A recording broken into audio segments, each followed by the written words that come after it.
CJ Werleman Show. Hello, it's your friend CJ, and this week we reveal a dozen reasons why Israel will soon be defeated, dismantled, and dead. But first, please remember to like and subscribe to our show, and don't forget to turn your notifications on so you never miss a single episode. Now let's get into it. Peace talks and ceasefire agreements mean absolutely nothing to the State of Israel, because Zionists have handcuffed themselves to a self-imposed binary choice, that either they expand the Jewish state deep into Arab lands or the Jewish state dies. The status quo is never an option. International law is never a constraint.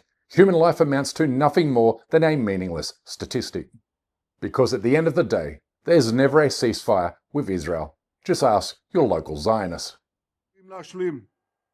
ואנחנו נשיג אותם, או בהסכמה, או בחידוש הלחימה. כי אנחנו ערוכים לחזור ללחימה, בכל רגע שידרש. האצבע על ההדק. This morning, there were reports of explosions on 2 Iranian islands and at least 1 oil facility off the coast of Iran, an indication that the United States or Israel is still conducting airstrikes against the Iranian regime. It's important to understand that the Zionist state's depravity and lawlessness is not indicative of military strength or dominance. It's indicative only of a state that knows that it has been severely weakened after launching a criminal war against an enemy that it and the United States wildly underestimated. Netanyahu gambled on the US military topping the Iranian regime and dismantling its missile and nuclear enrichment program within 7 days. He did not expect Tehran would bring the US president to his knees, begging for a ceasefire that leaves Israel vulnerable, but Iran far more powerful than it was a mere 6 weeks ago. I will say that the president's demands, we have not reached any of those objectives. I have full confidence that the president is going to find some way to make this happen. But he said that we want to dismantle all major nuclear facilities. That has not happened. The end of uranium enrichment on the soil, they're still enriching. The transfer of the enriched uranium stockpiles out of Iran, that hasn't happened. The acceptance of intrusive international inspections, they're still not willing to do that. And they have not suspended their ballistic missiles program. They're still firing them off to stop the production of the long-range missiles. That's just a few of them on the president's proposal. The question is the president using this 2 weeks to give our soldiers a break, a rest, to see if we can get this ultimately done? The Zionist lobby is now pulling every stunt in its big bag of tricks to kill the ceasefire and drag the United States deeper into the quagmire. Because a retreat, or even partial retreat by the United States from this conflict leaves Israel dangerously exposed at a time its defenses have never been weaker. You see, contrary to heavily censored reports in the Western media, Israel is taking a catastrophic pounding across multiple fronts and from a multitude of directions. Iran and its proxies are inflicting devastating blows to critical infrastructure that the Zionist regime is powerless to stop and even more powerless to hide. Not only do Israel's enemies know this all too well, but so does the head of the Israeli military, who warns the IDF is on the brink of collapse, saying it will soon need forced conscription to save it from total annihilation. His claim echoed by the editorial board of the Jerusalem Post, which says the IDF has run out of potential manpower as reservists suffering PTSD are forced back into service against their will. The truth is hiding in plain sight, but Netanyahu wants the world to believe the total opposite, that Israel has never been stronger and that the Zionist fantasy of regional conquest and domination has never been more real. תיאום מלא ביני לבין הנשיא טראמפ, בין צבא ההגנה לישראל וצבא ארצות הברית. אנחנו נמשיך לקטוש את איראן. המשטר הזה חלש באי פעם, ישראל חזקה מאי פעם. Israel has spent the past 75 years telling the world that it's the most powerful military force in the Middle East, that it's invincible, untouchable, and morally justified in every act of slaughter it commits. But the beating Israel is taking from Iranian, Hezbollah, and Houthi missiles and drones tells a completely different story. And the story told is that Israel's enemies are no longer intimidated by claims of Zionist supremacy. Instead, they see profound weakness and gaps in Israel's national defense. Which is why Iran hit Tel Aviv with its largest wave of missiles just hours after Trump declared a ceasefire and Netanyahu declared Israel an untouchable super nation. Kayleigh, Israel in general and Tel Aviv in particular have been under almost constant bombardment throughout the day today. One of the most intense bombardments, in fact, since the very early days of this war. Just about an hour ago, we had an hour-long series of sirens. We watched as the interceptors were launched from this area at those missiles, which came in one after another from Iran. And this... What Zionist-friendly outlets like Fox News and CNN aren't showing you is that soon Israel will be totally defenseless. Let me say that again because I want it to land. Israel is becoming defenseless. The Iron Dome, the multi-billion-dollar American taxpayer-funded air defense system that Israel has used as both a shield and a political prop, is running out of interceptors faster than it can replace them. The production lines cannot keep up. The math does not work in Israel's favor, and Tehran knows it, as does China, which is now putting its superpower-sized weight behind Iranian missile supplies, with a new US intelligence report saying that Iran maintains enough missile capacity to attack Israel for at least another 12 to 24 months. A shock that Israeli military planners were totally unprepared for. As evident in the way, Israel has already begun rationing use of its best interceptor missiles. So every time that Iran or its allies fires a drone, ballistic missile or cruise missile, they're not only testing Israel's defenses, they're depleting them. This is a strategy of attrition, and it is causing unprecedented destruction on Israeli cities, a reality that even pro-Israel media outlets can no longer deny. Just arrived on the scene of the latest Iranian ballistic missile attack on the outskirts of Tel Aviv, and you can see the kind of destruction that has been wrought by this ballistic missile. Rescue crews tell us that the ballistic missile made impact right here, just in the middle of these residential buildings in a very busy area of this Tel Aviv suburb. This building here has taken on the brunt of the damage, really. You can see all of these windows have been broken. The metal bars here have been just pushed out by the force of this blast. Piles of concrete also laying on the ground, and it smells like the smoke from that ballistic missile. I also want to pan around here because you can see that all around this block, windows have been shattered, and this is a residential area, a commercial area as well. And the damage is indeed very, very extensive. We've just arrived on the scene of the latest. Now, when I say Israel is getting pounded, I mean absolutely pulverized. Iran is turning major Israeli cities into Gaza, with Israeli civilians now trapped under the rubble of their own homes, reminiscent of the way that Israeli warplanes mass murdered more than 100,000 Palestinians. Tel Aviv woke up to another moment of deep uncertainty, with scenes of destruction, damaged buildings, emergency activity, and public fear once again pushing one of Israel's most important urban centers into the center of a rapidly widening regional crisis. What once felt unthinkable is now becoming a recurring reality.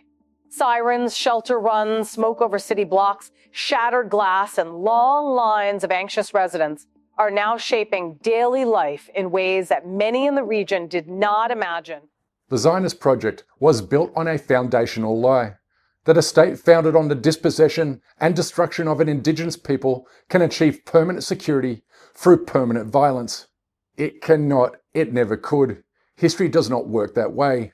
And the law of physics, the cold indifferent arithmetic of missiles launched versus interceptors remaining, do not care about the Zionist lobby's deep pockets. An endless supply chain of Iranian drones and missiles have forever shattered Israel's illusion of safety and serenity. Because when Israelis are not hiding in bomb shelters, they are complaining about the bitter taste of their own medicine. The car of my parents just exploded. Yeah, it was terrifying. it felt like I'm losing control. It feels like it feels like I don't know what is going to happen. I think the war. That's the price of the war. But I think the most important thing that all of us just safe. We are safe, and I hope that we will arrive to peaceful days. Israeli media outlets are now talking openly about the continued collapse of the Zionist state, including the military, aviation industry, healthcare system, and other public services. ערב טוב, ראש הממשלה התגאה שהוא הורה על תכנון המלחמה הזאת לפני יותר מחצי שנה. הנה הדרך בה המערכות הקריטיות של המדינה מתפקדות. מערכת החינוך לא קיימת, המורים כמובן לא מתכוונים להחזיר יום לימודים. מערכת הבריאות מצמצמת טיפולים, אפילו לא ניתנה הנחיה תקציבית שמאפשרת לתמרץ רופאים לטפל מרחוק.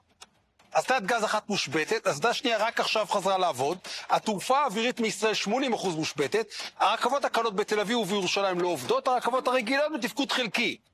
עולם התרבות מת, עולם הספורט 3/4 מת, מתווה הפיצוי לעסקים עוד לא עבר חקיקה ראשית, הכסף יגיע במקרה הטוב במאי. כמה משרדי הממשלה החשובים עדיין לא מאוישים בשרים, והכסף למיגון הצפון לא עבר.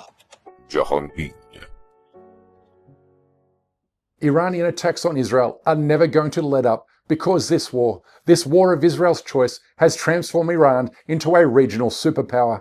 It not only now has de facto control over the Strait of Hormuz, it has turned the world's most critical waterway into a $500 billion per year tollbooth, and that's before it even sells its own oil on the global market. But even worse for Israel, the Iranian government is gradually being normalized by European powers, which have sidelined the United States in holding direct talks and negotiations with Tehran in regard to future oil and gas supplies.